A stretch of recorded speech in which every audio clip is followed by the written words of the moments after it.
روایت ہے کہ مولا صادق علیہ السلام ارشاد فرماتے ہیں کہ آخری زمانے میں حالات بے حد بدتر ہو جائیں گے اور لوگوں کا دین ان سے چھن جائے گا۔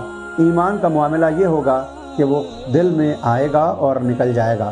ایسے حالات کے لیے ائمہ معصومین نے چند وظائف بتائے ہیں۔ ایک دعا ہمیں مسلسل پڑھتے رہنا چاہیے، یا اللہ یا رحمان یا رحیم یا مقلب القلوب ثبت قلبی علی دینک۔ اس کے علاوہ سورہ حاقہ کی تلاوت کرتے رہنا چاہیے۔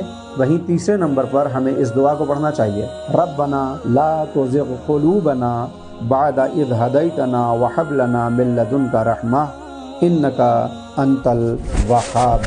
اس دعا کو اپنے قنوت میں شامل کرنا چاہیے تاکہ روزانہ اس دعا کو پڑھنے کے ذریعے اللہ ہمارے دین کو ہمارے قلوب میں ثابت رکھے۔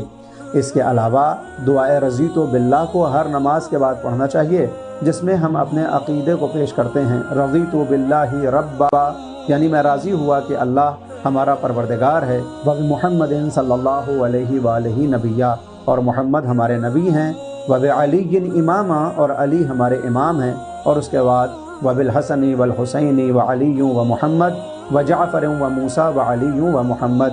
اس طرح سے تمام ائمہ کی امامت سے رضایت کا اظہار کرنا ہمارے دین کو دلوں میں محفوظ کر دے گا۔